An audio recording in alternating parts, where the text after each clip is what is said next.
Bien, ahora vamos a ver los gastos deducibles permitidos en nuestra primera categoría.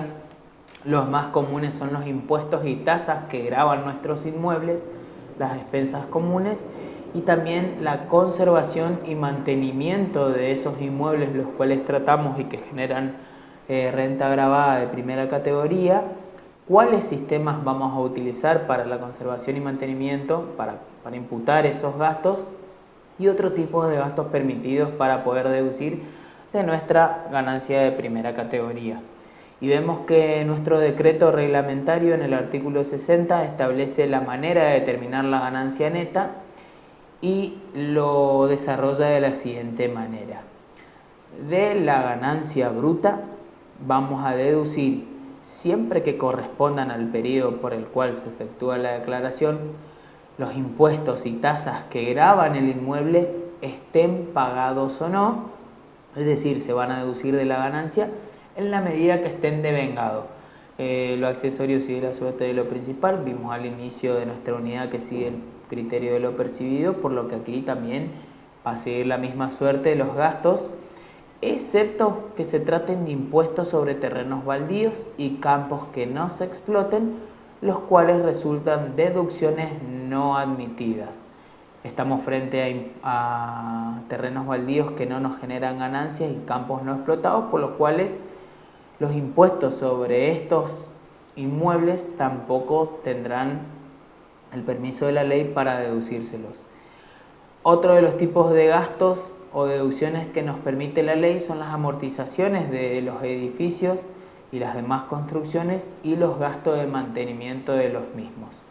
Veamos el caso de las amortizaciones, cuál es el tratamiento que le establece la ley a las mismas, y la ley permite la deducción por amortización fundamentando el desgaste que sufren los bienes que se encuentran afectados a la obtención de ganancia gravada. Dicho desgaste se mide en función de la vida útil del bien de que se trate. Es decir, que la ley nos está autorizando a deducir como gasto, valga la redundancia, ese desgaste que producen los bienes vía amortización. Para los únicos bienes que la ley define el plazo de vida útil es para los inmuebles y la establece en 50 años, o lo que es lo mismo para poder calcular en 200 trimestres o más bien un 2% anual. En el caso de inmuebles, únicamente se puede amortizar el costo del edificio o construcción, pues los terrenos, como vimos en las primeras materias de contabilidad de nuestra carrera, no es amortizable. Y la ley le da un orden para determinar ese porcentaje. Primero debemos revisar nuestra escritura traslativa de dominio para ver el periodo. También debemos revisar en el segundo orden la evaluación fiscal al momento de la compra. Y como último punto tenemos el justiprecio razonable, que por usos y costumbres se determina que en el caso de un departamento es el 80% de edificio y el 20% de terreno, y en el caso de una casa es el 67% de edificio y el 33% de terreno. Dijimos que esta es la manera para poder determinar el porcentaje de amortización, y vemos aquí una fórmula breve y sencilla de cálculo, que es el valor de origen, es decir, por el valor que ingresa nuestro patrimonio, por el porcentaje de nuestro edificio, que lo podemos encontrar en la escritura, en la evaluación o el justiprecio como parámetro, por el coeficiente de amortización, que dijimos que era el 2% anual. Eso nos va a determinar el valor de la amortización deducible.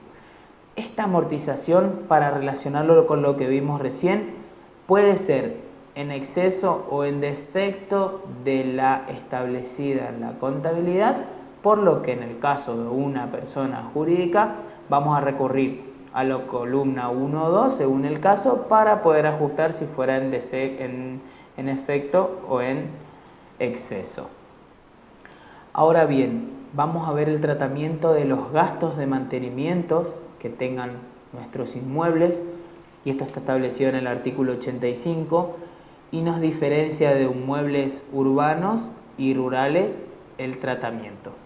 Cuando hablamos de inmuebles urbanos, se puede optar por alguno de los siguientes métodos. Por eso hoy, anteriormente, al dar inicio a esta unidad, hablamos de los métodos para imputar los gastos de mantenimiento. Aquí vamos a ver puntualmente eso y vemos que el método de gasto de mantenimiento real o el gasto de mantenimiento presunto, que es el 5% de la renta bruta. Es decir, que la ley establece dos tipos de métodos para poder imputar gastos relacionados con inmuebles urbanos.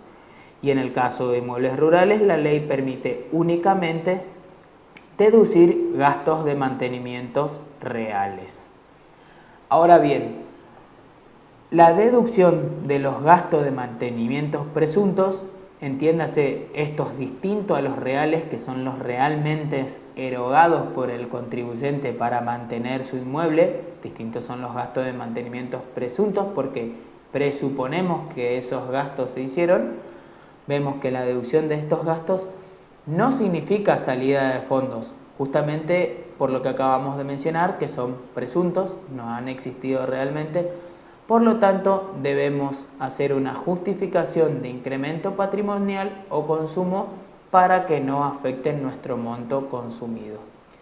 En cuanto a los gastos de mantenimiento para los inmuebles rurales, al deducirse siempre sobre base de gastos reales, no corresponde justificación patrimonial alguna, pues al tratarse justamente de gastos reales, son gastos realizados efectivamente.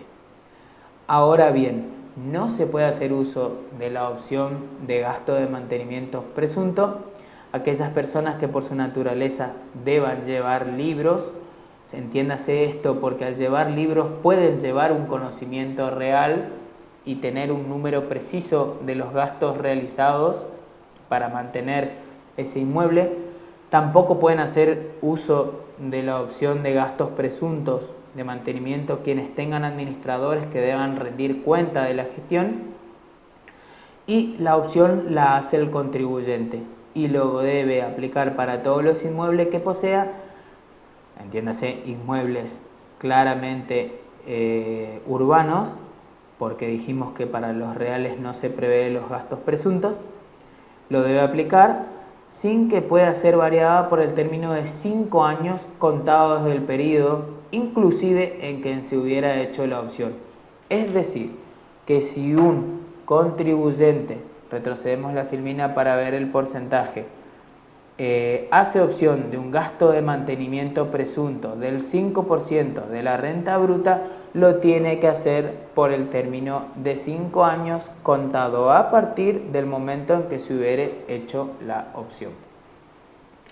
Ahora bien, los intereses devengados por deudas hipotecarias y en su caso los intereses contenidos en la cuota de compras de inmuebles a plazo, los de pavimentación o de contribución de mejoras, pero no la amortización incluida en los servicios de la deuda, establecido en el artículo 60, inciso C, estas son deducciones permitidas que la ley no ofrece ninguna duda, puesto que están enunciados taxativamente, pero debemos recordar que pese a que no es el caso que estamos tratando y por lo tanto no es de aplicación lo establecido en el artículo 81 respecto a la deducción de hasta 20.000 pesos anuales en conceptos de intereses hipotecarios referidos a la casa habitación del contribuyente.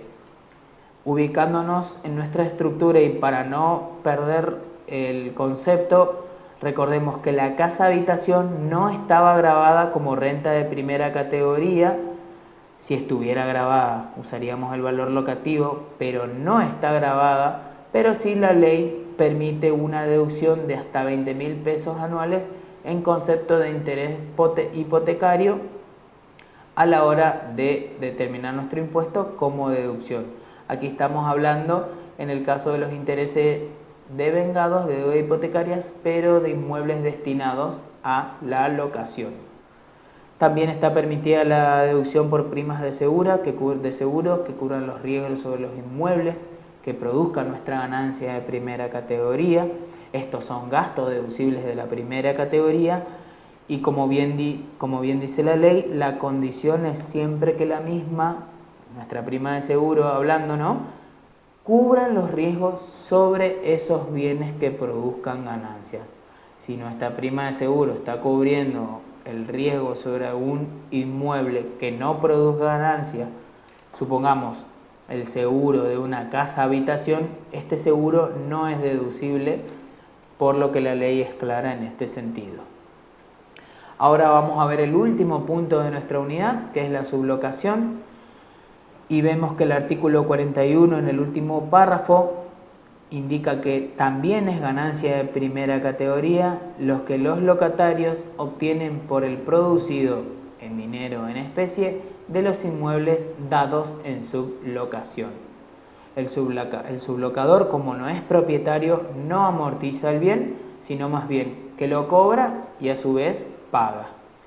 El artículo 62 del decreto reglamentario establece que los contribuyentes que subalquilen o subarrienden inmuebles urbanos o rurales que han tomado en alquiler o arrendamiento determinarán la ganancia neta del año que abarca la declaración, descontando de los importes que produzca la sublocación o subarrendación la proporción que corresponda a la parte sublocada o subarrendada de los siguientes gastos. ¿Qué quiere decir esto? Que aquel contribuyente que a su vez subalquile puede deducirse gastos, pero de la proporción que corresponda a esa parte que esté subalquilando o sublocando. ¿De cuáles gastos? La ley los enumera. Los alquileres o arrendamientos devengados a su cargo, la contribución inmobiliaria y otros gravámenes o gastos que hayan tomado a su cargo, y el importe de las mejoras por ellos realizadas que queden a beneficio del propietario en la parte no sujeta a reintegro. Este es el mismo caso que vimos de las mejoras hoy, y tal importe se distribuirá proporcionalmente de acuerdo al número de años que reste para la expiración del contrato. En resumen, la sublocación está grabada y también los gastos permitidos van a ser aquellos que correspondan a la proporción de esa sublocación. Con este punto damos terminada nuestra unidad 7 y nuestra primer categoría denominada renta del suelo. Muchas gracias.